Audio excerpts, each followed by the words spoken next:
122 pounder, 10-5, man. Watch the Goodfellas Sports TV, bro. You guys from Milwaukee, Wisconsin. Watch Goodfellas Sports. Goodfellas, bro. All right, Jermell Charlo says, he calls out Canelo Alvarez. Brian Custer asked him what is the one fight that he wanted. And, he said he wanted to do more mega fights and stuff of that nature. And, he said Canelo Alvarez, it was a fight that was supposed to happen. I think it was supposed to happen when he fought James Kirkland. Jermell Charlo was the fight. Canelo switched it out for James Kirkland. Golden Boy and Canelo switched it out. Charlo said, he was at a round table a couple years ago with Kenny and Sean Porter. I think it was both of them. And he said that, when they switched Kirkland in for him, that he wrote his own release from Golden Boy and left when they failed to deliver on a promise. Rumor has it, I just know it as a rumor. So I'm not sure if anybody confirmed that James Kirkland wasn't allowed to have Ann Wolfe as one of the stipulations in his corner. So that's always been kind of thrown out there, but I've never heard it from a valid source or remember hearing it from a valid source. But check out the Boxing News playlist, thumbs up the video, share the video, subscribe to the channel. And lately Charlo's been changing his tune. I think he understands that he doesn't have really a climax fight of his career yet. A fight, where you could say, well, it's the pinnacle. Yeah, he's had multiple fights with guys that most people felt that he should have beat easily. I mean, if it was Castanos, if it was Tony Harrison, but he hasn't had a boiling point fight in his career. Everything about his career has been heating up, warming up, Kane, warming up, Kane. You know what I'm saying? They've been warming up, but he hasn't got to a boiling point, and he's 33 years old. You know what I'm saying? And he need one of those fights. And obviously, he's had, Canelo took him off the table. Demetrius Andrade took him off the table. Some fights that kind of could have built his profile a lot better. One of the reasons he don't really get respect is because of the division that he at. It's a fake division. It's one of them catchweight divisions. And even though from top to bottom for years, it's probably been the deepest and most competitive division, or, you don't know who gonna win, who gonna beat him. There'll be some guys in that division that he just didn't fight or get the opportunity to fight, whether it be that could took him there, whether it be Miguel Cotto, Saddam Ali, whether it was Erislandy Lara, who he used to train with, whether it was Floyd Mayweather, whether it was, whoever. He's been around a long time, and I'm pretty sure I'm missing guys. Paul Williams, Canelo Alvarez. He wasn't able to get some of them dudes in the ring. So yeah, that pretty much, hurt him. But, and another question people will be asking is like, ain't Canelo 2 weight classes above this guy? And indeed he is. Indeed, Canelo Alvarez is a couple weight classes above him. But, I think, if he really wanted to, he could move up and fight him. If he wanted to, his brother was the mandatory. Canelo took the franchise belt, and, they instead his brother from interim, Jermell, to regular. So I'm not sure if he'd be interested. There's a smaller opponent coming up in weight. So, but of course, it's a lot. Everybody want that fight, from Andrade to, Benavidez to, Jermell. I mean, everybody want that fight. And now they looking to hit a home run, and they primes are, numbers wise, they on the downslope of their prime. They say a prize fighter's prime is usually what, 28, 29, maybe 32, 31 years old if you're lucky. Let's say early 30s, late 20s. And now everybody, want a home run with Canelo Alvarez, especially, Demetrius Bivol made it look easy. Most people are like, well, I don't even know who Bivol is, but real boxing fans know Bivol is a really, really good fighter. And that's the quickest way to make some money in boxing, because all these dudes, they was advised or managed to duck and dodge, guys, and not build they boxing portfolio up. You know what I'm saying? Instead of fighting the Andrades and the Terrence Crawfords and their Errol Spences, and the Regis Progresses and the Laras and the, those type of guys, the Billy Joe Saunders and instead of just it's been a nice healthy diet and among Gias and everybody just fighting everybody. That's how you build your profile up.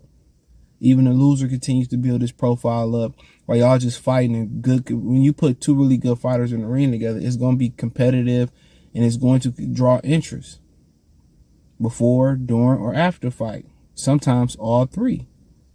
So it can do nothing but raise your stakes. And now everybody waiting to cash out versus Canelo because it's one Canelo. It's not an Oscar De La Hoya.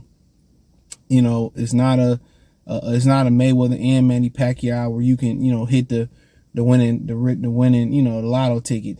You know what I'm saying? It's one Canelo Alvarez, and everybody is willing to move up as far as they can go to get that opportunity.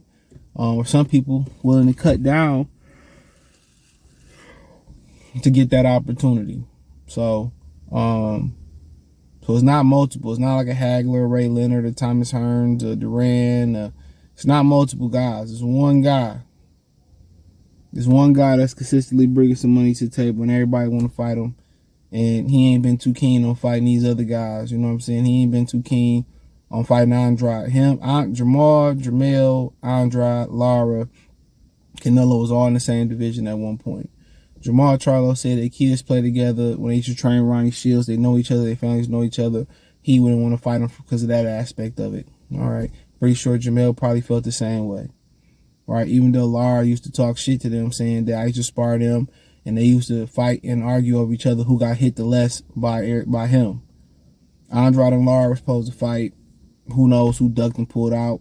Knowing Lara's track record, got to give it probably to Andrade that ducked and pulled out. So these dudes was all in the division at the same time, and only ones that fought was Canelo and Erislandy Lara, and that's because Erislandy Lara.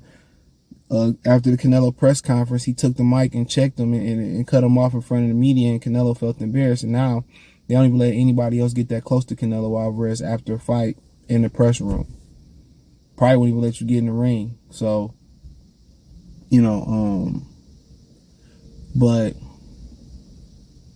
it's a hope and a dream. And now he looking to cash out with that one career-defining fight, that one, huge career-earning fight, and it ain't there.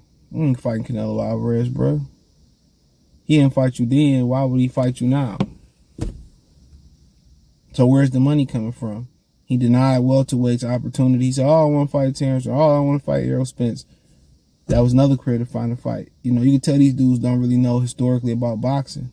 It's funny how these dudes do boxing and just don't know. You talk to a lot of guys in amateurs, and they say, well, I don't watch professional boxing. I just do it and stuff. And if you planning on being a professional boxer and making some money, no matter how high, how low, how historically, how shit work. So basically you trust in the powers that be to control your career, and you the one that's gonna look like a ass face that look dumb as hell at the end of the day. Instead of being a student of the game, studying the game, see what historically worked, because it's always going to be the same remedy. It's always going to be the same ingredients, and seeing what work. And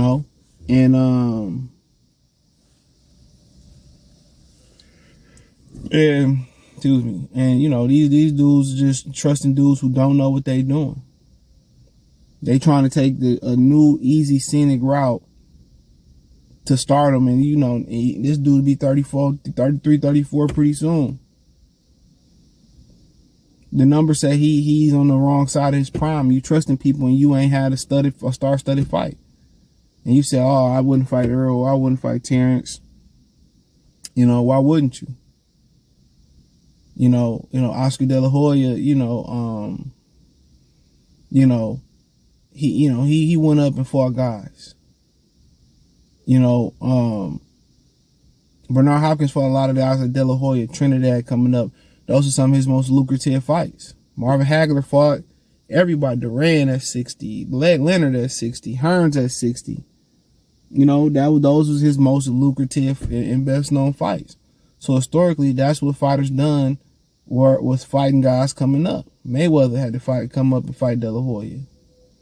That's how you make your hay. That's how, The welterweight is the premier division in the lower weight classes.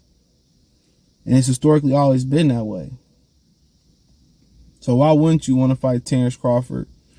Bring you a lot of notoriety, a lot of money, and a lot of momentum in your career. To be the biggest name you fought by far. But they didn't told these dudes, this is what we want to do. We going to do it this way. And now they sitting there with no career defining victories. Some of them got belts. Some of them never won a belt in multiple weight classes. And they, in a lot of people's mind, they really not Hall of Famers.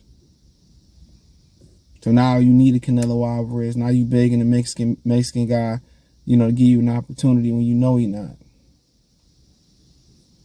Instead of y'all just fought each other, took y'all really lump L's and just been great and take your wins and fought each other multiple times and made money and created your own brand and your own star power, where Canelo be knocking at y'all door and needing y'all, the fans just create the demand.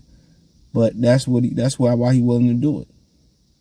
He ain't never been in that type of fight. And trust me, when fighters, experience that with his Wilder Fury 2 or 3, or even 1, when you go back and look at the fights that used to be at Caesar's Palace outdoors, when you go out there and you look at how big Mayweather De La Hoya was, even Mayweather Conor McGregor was, when you start to see how upper echelon a lot of these fights are and how the atmosphere is different from the little fights that they doing and how much they made, Mike Tyson and Evander Holyfield, you want to be a part of that mega type of event, and Al Heyman gonna rob a lot of these dudes of that opportunity.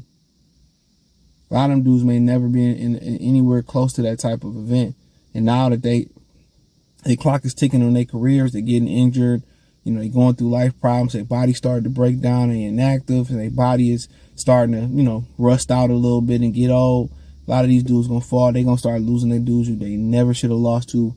And at the end of the day, they're going to look up and their careers going to be a piece of shit careers. They could have been a lot better than what they should have been. And they listened to a dude who didn't know what the hell he was doing. And they lost a lot of money on the table. And I think they're starting to realize that right now. So let me know what you girls and guys think. Thumbs up the video, share the video, subscribe to the channel. The subscribe button is the bell icon button. Hit all notifications, increase your chance to get notifications. We go live or drop video. Financially, want to support the channel. Cash App, $ CJ Good 313. Venmo CJ Good 313. PayPal link in the description.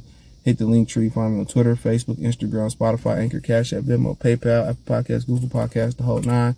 Appreciate the love and support. One time for the one time. Good for the TV. Peace.